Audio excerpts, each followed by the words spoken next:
Scene 3. It is night, a few weeks later. Everyone is in bed. There is complete quiet. In the Vandans' room, a match flares up for a moment, and then is quickly put out.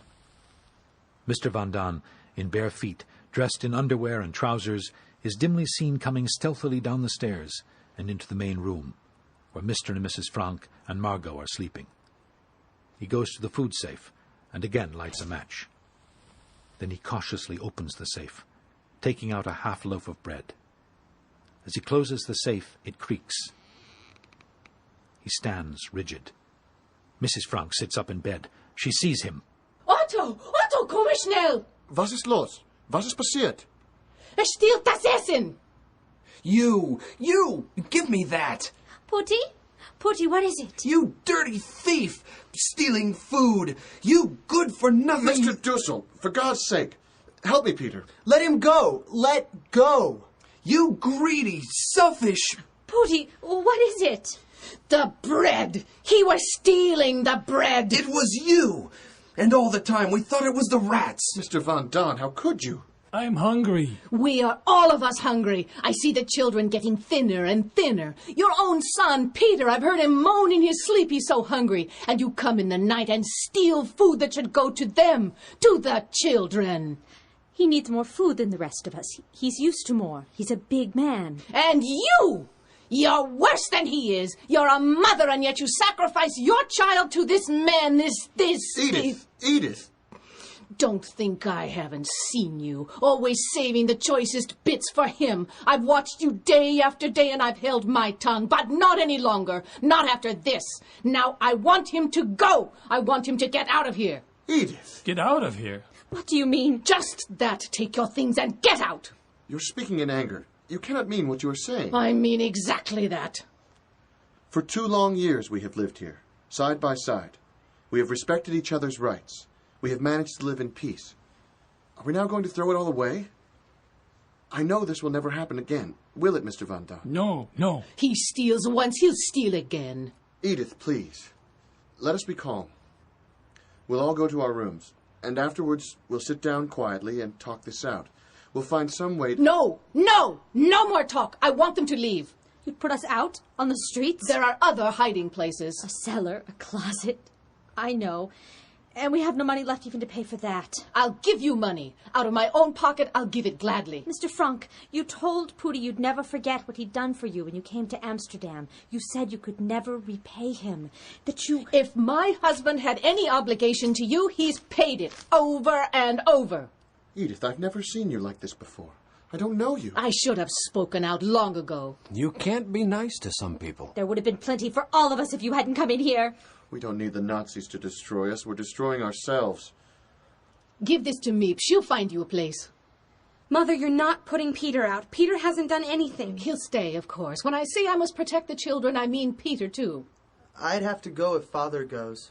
He's no father to you, that man. He doesn't know what it is to be a father. I wouldn't feel right. I couldn't stay. Very well, then. I'm sorry. No. Peter, no. I don't care about the food. They can have mine. I don't want it. Only don't send them away. It'll be daylight soon. They'll be caught. Please, Mother. They're not going now. They'll stay here until Miep finds them a place. But one thing I insist on. He must never come down here again. He must never come to this room where the food is stored. We'll divide what we have, an equal share for each. You can cook it here and take it up to him. Oh, no. No. We haven't sunk so far that we're going to fight over a handful of rotten potatoes. Mrs. Frank, Mr. Frank, Margot, Anne, Peter, Mrs. Van Don, Mr. Van Don, myself. Mrs. Frank? It's Miep. At this hour? It is trouble. I beg you, don't let her see a thing like this. Anne, Peter, Mrs. Van Don, Mr. Van Don. Stop it! Myself. Stop it! Mr. Frank, Margot, Anne, Peter, Mrs. Van Don, Mr. Van Don, myself. Mrs. Frank? You're keeping the big ones for yourself, all the big ones. Look at the size of that. And that. Stop it! Stop it! Mr. Frank, the most wonderful news. The invasion has begun. Go on. Tell them. Tell them. Did you hear that, everybody? Did you hear what I said? The invasion has begun. The invasion. Where? When? When, Meep? It began early this morning. Oh, Mr. Van Daan, did you hear that?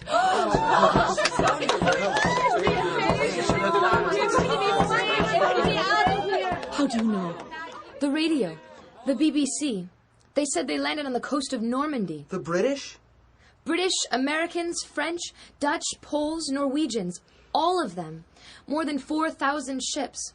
Churchill spoke, and General Eisenhower, D-Day they call it. Thank God it's come. At last. I'm going to tell Mr. Crawler. This will be better than any blood transfusion. What part of Normandy did they land? Did they say? Normandy. That's all I know. I'll be up the minute I hear some more. What did I tell you? What did I tell you? Pooty, what is it? What happened? Please, I'm so ashamed. Oh, for God's sake. Don't, Pooty. It doesn't matter now. Didn't you hear what Meep said? The invasion has come. We're going to be liberated. This is a time to celebrate. To steal bread from children. We've all done things that we're ashamed of. Look at me. The way I've treated Mother. So mean and horrid to her. No, Annika, no. Oh, Mother, I was awful. Not like me. No one is as bad as me. Stop it now. Let's be happy. Here.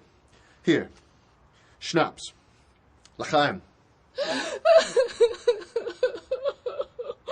I think of the terrible things I said. No, you were right. That I should speak that way to you, our friends, our guests. Stop it! You're spoiling the whole invasion. We're all in much better spirits these days. There's still excellent news of the invasion. The best part about it is that I have a feeling that friends are coming. Who knows? Maybe I'll be back in school by fall. Ha ha, the joke is on us. The warehouse man doesn't know a thing, and we are paying him all that money. Wednesday, the 2nd of July, 1944. The invasion seems temporarily to be bogged down. Mr. Crawler has to have an operation, which looks bad. The Gestapo have found the radio that was stolen. Mr. Dussel says they'll trace it back, and back to the thief, and then it's just a matter of time till they get to us. Everyone is low. Even poor Pim can't raise their spirits. I have often been downcast myself, but never in despair. I can shake off everything if I write. But, and that is the great question, will I ever be able to write well? I want to so much. I want to go on living even after my death. Another birthday has gone by, so now I am 15. Already I know what I want. I have a goal, an opinion.